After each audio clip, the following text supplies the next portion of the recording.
Gente, nós vamos falar agora no Morning Show sobre a avaliação do presidente Jair Bolsonaro. Olha só, segundo a última pesquisa da Datafolha, a primeira após as manifestações de 7 de setembro, a reprovação do chefe do executivo atingiu 53%, o pior índice do mandato até agora. Paulinha, traz os detalhes dessa pesquisa para a gente. Vamos lá, porque tem essa avaliação do governo agora e também a questão da projeção para as eleições de 2022, né? Então, o que aconteceu é que subimos aí 2 pontos em relação ao último levantamento na questão da reprovação do governo Bolsonaro. Então, agora, 53% dos entrevistados consideram o governo ruim ou péssimo.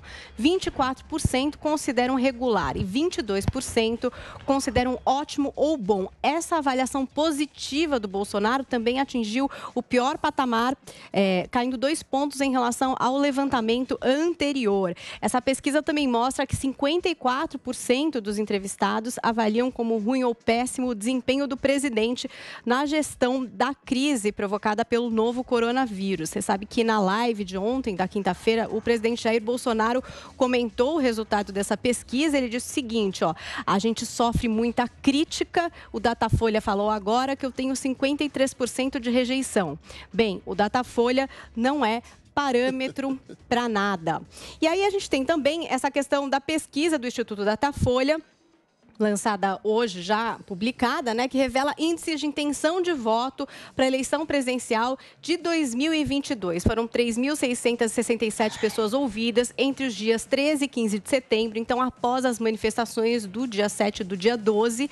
A pesquisa foi realizada em 190 cidades brasileiras. A margem de erro é de 2 pontos para mais ou para menos, dentro do nível de confiança de 95%. Então vamos aí, a pesquisa espontânea de intenção de voto no primeiro turno, que é aquela que você fala o nome que você quiser, né? Eles não colocam ali quais são os candidatos, você pode falar em quem você gostaria de votar sem interferência. Então, Lula do PT com 27%, estava com 26% na pesquisa anterior. O Jair Bolsonaro com 20%, estava com 19% na pesquisa anterior. Ciro Gomes do PDT também aí com 2%, mantendo o resultado da pesquisa anterior, e outros branco, nulos, nenhum e não sabem, uma grande porcentagem de gente, 3% de outros, 10% de branco, nulo ou nenhum e 38% não sabem em quem votariam, assim, nessa questão espontânea. O Datafolha fez diversos cenários sugerindo nomes. Então, vamos conferir alguns deles, né? Num cenário inicial, temos Lula, Jair Bolsonaro, Ciro Gomes, João Dória, Mandetta, e ficou assim, Lula com 44%, Jair Bolsonaro com 26%, Ciro Gomes 9%, João Dória 4% e Mandetta com 3%. Brancos, nulos, nenhum e não sabem, somam aí 13% das intenções de voto. Num cenário diferente, cenário B, temos Lula, Bolsonaro, Ciro, Eduardo Leite, Luiz Henrique Mandetta. Lula em primeiro com 42%, caindo, né? Na pesquisa anterior estava com 46% nesse cenário. Jair Bolsonaro com 25%, mantendo o resultado da pesquisa anterior. Ciro Gomes subiu um pouquinho com 12%, estava com 9%. Eduardo Leite com 4% e o Mandetta com 2%. Brancos, nulos, nenhum e não sabem, somando aí 13% das intenções de voto. Cenário 4, Lula, Bolsonaro, Ciro e Dória. Lula ficou em primeiro 44%, Bolsonaro 26%, Ciro 11%, João Dória 6% e mantendo ali os 13% entre brancos, nulos, nenhum e não sabem. E agora temos também o cenário D, o último para primeiro turno, sugerindo os candidatos. E aí entra todo mundo, amor. É Lula, é Jair Bolsonaro, é Ciro Gomes, é Dória, é Datena, é Simone Tebet, Aldo Rebelo, Rodrigo Pacheco, Alessandro Vieira. E ficou assim o resultado. Lula 42%, Bolsonaro 24%, Ciro Gomes 10%, João Dória 5%, Datena 4%, Simone Tebet 2%, Aldo Rebelo 1%, assim como Rodrigo Pacheco, Alessandro Vieira 0%. Gente, brancos e nulos e não sabem, somam aí 12%. E aí chegamos ao segundo turno, também em algumas simulações, em alguns cenários aqui, na pesquisa do Datafolha, então uma disputa entre Lula e Bolsonaro. Lula 56%, na pesquisa anterior estava com 58%, Bolsonaro 31%, mantém o número da pesquisa anterior, e brancos, nulos, enfim, e não sabem, 14% das intenções de voto. Num segundo cenário, a gente tem Lula e Dória. Lula, 55%, caiu um ponto em relação ao anterior, e Dória, 22%, também caindo um ponto em relação ao anterior. E aí aumentam brancos, nulos e nenhum para 22%, e ainda 1% dos que não saberiam escolher. Temos também aí a intenção de voto para Bolsonaro e Ciro. Ciro, 52%, estava com 50% na anterior. Bolsonaro, 33%, caiu um ponto percentual. Brancos, nulos e nenhum, 15%, e não sabem também com 1%. Aí, numa intenção de voto, Bolsonaro e Dória, né? Temos Dória com 46%, mantendo o resultado da pesquisa anterior, e Bolsonaro caindo um ponto percentual, 34%. Branco, nulo e nenhum, 19%. Não sabem 1%. E aqui também, na última formatação para um segundo turno, Ciro Gomes e Lula. Lula, 51%, Ciro Gomes, 29%, brancos, nulos e nenhum, 19%, mais 1% de quem não sabe. Em relação à rejeição, e aí a pesquisa é assim, em quem você não votaria? Aí a pessoa fala uma pessoa, aí a pesquisa continua. E qual a outra segunda pessoa que você também não votaria? E a pessoa responde. O Jair Bolsonaro tem 59% de rejeição, mantém o número da pesquisa anterior. O Lula, 38%, cresceu 1% em relação ao número anterior. João Dória mantém a rejeição de 37%.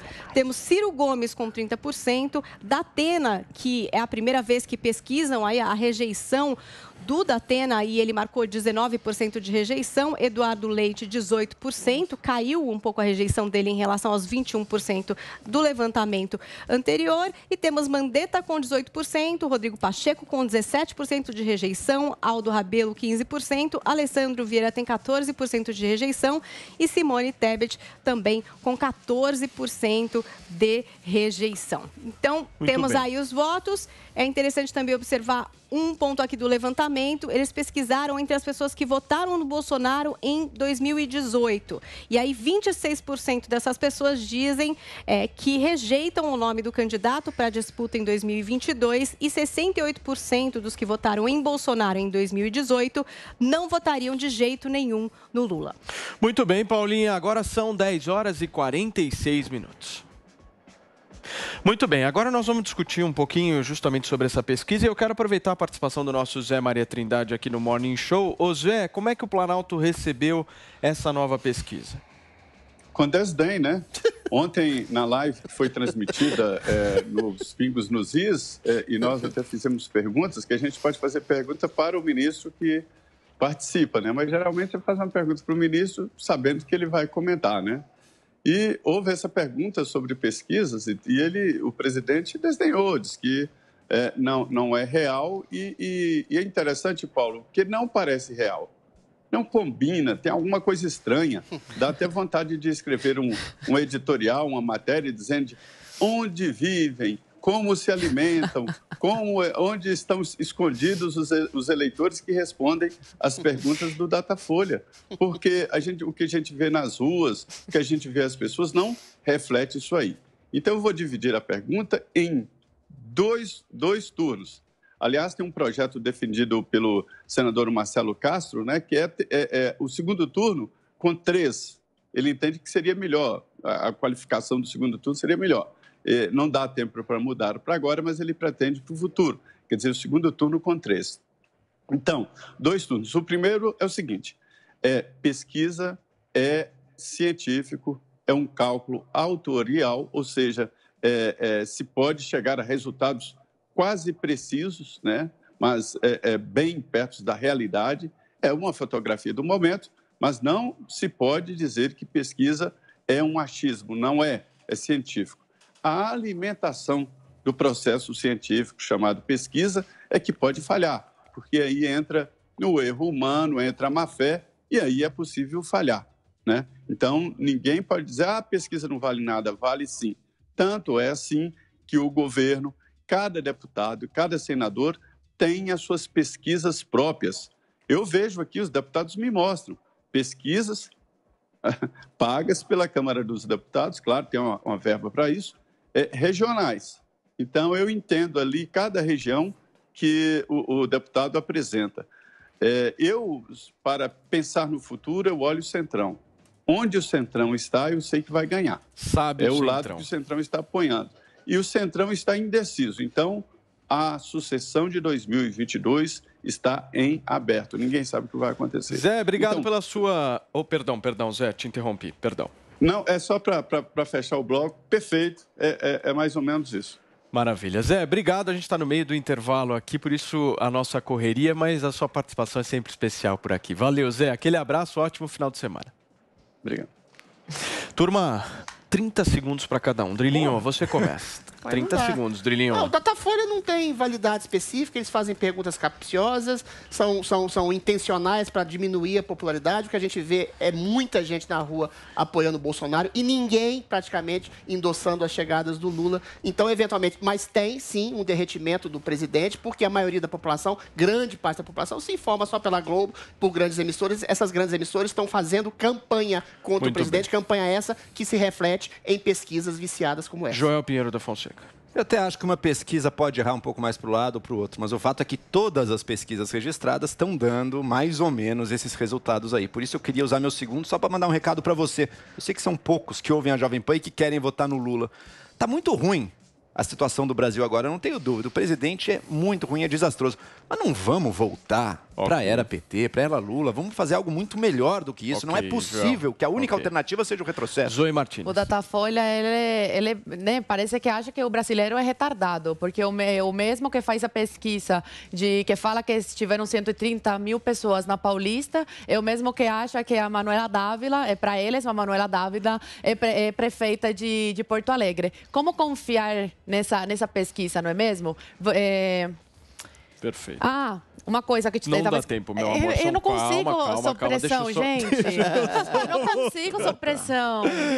Os 30 segundos. Bom, só estamos de volta ao vivo aqui no rádio. Voltamos aqui para a nossa rede em todo o Brasil. Nós estávamos discutindo justamente aqui as pesquisas de intenção de voto, de reprovação, e eu tive que interromper a cubana. A cubana ficou louca. Nossa, gente, eu não trabalho sob pressão nem na escola. Falam tem que entregar rápido, o negócio não dá. Mas enfim, só para concluir, por isso o desespero deles e por isso eles querem calar, né, as redes sociais, as pessoas que trazem a verdadeira informação, porque antigamente as pessoas não tinham interesse em política, não sabiam quantos ministros o STF tinha, nada disso, e agora as pessoas sabem mais sobre política do que de futebol, e estão muito mais informadas e é muito difícil manipular através desse tipo de pesquisa. Olha,